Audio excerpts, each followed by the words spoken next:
আসসালামু আলাইকুম ওয়ারাহমাতুল্লাহ। প্রিয় ভাই ও বোনেরা, আজকের এই ভিডিওতে আমরা এমন একটি বিষয় নিয়ে কথা বলবো যা মানুষের ভাগ্যকেও বদলে দিতে পারে, এমন একটি আমল যা মানুষের জীবনকে অন্ধকার থেকে আলোয় নিয়ে আসতে পারে, এমন একটি শক্তি যা অসম্ভবকেও সম্ভব করে দিতে পারে। আর সেটি হলো দোয়ার শক্তি। হ্যাঁ, দোয়া এমন একটি শক্তি যা মানুষের কদর বা তাকদীর পর্যন্ত বদলে দিতে পারে। অনেক মানুষ মনে করে আমার ভাগ্যে যা লেখা আছে তাই হবে, কিন্তু ইসলামের শিক্ষা আমাদের বলে দোয়া তাকদীরের সাথে লড়াই করে। রাসূলুল্লাহ সাল্লাল্লাহু আলাইহি ওয়াসাল্লাম বলেছেন, দোয়া ছাড়া আর কিছুই তাকদীরকে পরিবর্তন করতে পারে না। তিরমিজি। ভাবুন তো, আল্লাহর কাছে করা একটি আন্তরিক দোয়া আপনার জীবনের পথই বদলে দিতে পারে। কিন্তু আজকের বাস্তবতা কি? আমরা দোয়া করি খুব কম, আর যখন করি তখনও মন দিয়ে করি না। অনেক সময় আমরা নামাজ পড়ি কিন্তু দোয়া করি না, কিংবা দোয়া করি কিন্তু মনে বিশ্বাস থাকে না।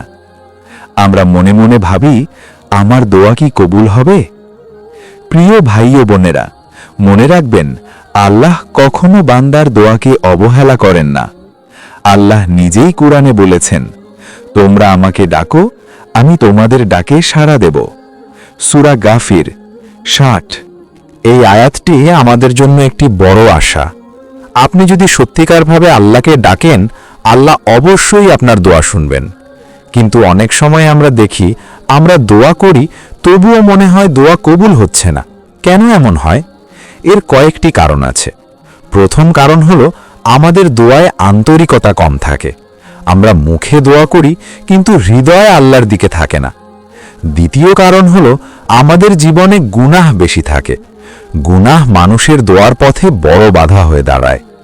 রাসূলুল্লাহ সাল্লাল্লাহু আলাইহি ওয়াসাল্লাম একটি হাদিসে এমন একজন মানুষের কথা বলেছেন, যে দীর্ঘ সফরে ক্লান্ত হয়ে আল্লাহকে ডাকছে, হে আমার রব, হে আমার রব, কিন্তু তার খাবার হারাম, তার উপার্জন হারাম, তার পোশাক হারাম। তখন রাসূল সাল্লাল্লাহু আলাইহি ওয়াসাল্লাম বললেন, তার দোয়া কিভাবে কবুল হবে? এই হাদিস আমাদেরকে একটি বড় শিক্ষা দেয়। যদি আমরা চাই আমাদের দোয়া কবুল হোক, তাহলে আমাদের জীবনকে হালাল পথে পরিচালিত করতে হবে। প্রিয় ভাই ও বোনেরা, দোয়া শুধু সমস্যা সমাধানের জন্য নয়, দোয়া হলো আল্লাহর সাথে সম্পর্কের একটি সেতু। যখন একজন মানুষ দোয়া করে, তখন সে তার দুর্বলতা স্বীকার করে। সে বুঝতে পারে, আমি কিছুই না, সব কিছুই আল্লাহর হাতে। আর এই বিনয়ই আল্লাহকে সবচেয়ে বেশি খুশি করে। অনেক সময় আমরা দেখি কোনো মানুষ বছরের পর বছর দোয়া করছে, কিন্তু তার চাওয়া এখনো পূরণ হয়নি। তখন সে হতাশ হয়ে পড়ে। কিন্তু মনে রাখবেন, আল্লাহ দোয়া 3 ভাবে কবুল করেন। প্রথমত, আল্লাহ সাথে সাথে সেই দোয়া কবুল করে দেন। দ্বিতীয়ত, আল্লাহ সেই দোয়ার বদলে কোনো বিপদ দূর করে দেন। তৃতীয়ত, আল্লাহ সেই দোয়ার সওয়াব আখিরাতের জন্য জমা রাখেন। তাই কোনো দোয়াই বৃথা যায় না। প্রিয় ভাই ও বোনেরা, অনেক বড় বড় মানুষ দোয়ার মাধ্যমে তাদের জীবন বদলে ফেলেছেন। হযরত ইউনুস আলাইহি ওয়াসাল্লাম বলেছেন, যখন মাছের পেটের ভেতরে অন্ধকারে বন্দী ছিলেন, তখন তিনি একটি দোয়া করেছিলেন, লা ইলাহা ইল্লা আনতা সুবহানাকা ইন্নী কুনতু মিনাজ জালিমিন। এই দোয়ার মাধ্যমেই আল্লাহ তাকে সেই ভয়ঙ্কর বিপদ থেকে মুক্তি দিয়েছিলেন।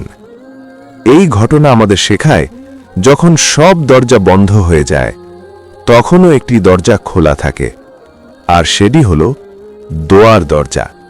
প্রিয় ভাই ও বোনেরা, আজ যদি আপনার জীবন কঠিন হয়ে যায়, যদি আপনার হৃদয় ভেঙে যায়, যদি আপনার সামনে কোনো পথ না থাকে, তাহলে হতাশ হবেন না, কারণ আপনার কাছে এখনো একটি শক্তি আছে, আর সেটি হলো দোয়ার শক্তি।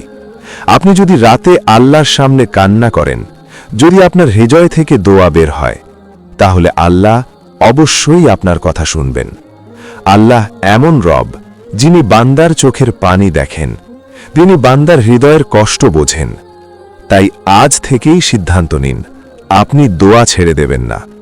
যত কঠিন পরিস্থিতিই আসুক, আপনি আল্লাহকে ডাকবেন, কারণ আল্লাহর কাছে কোনো কিছুই অসম্ভব নয়।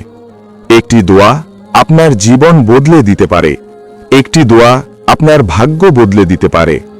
একটি দোয়া আপনাকে অন্ধকার থেকে আলোয় নিয়ে আসতে পারে।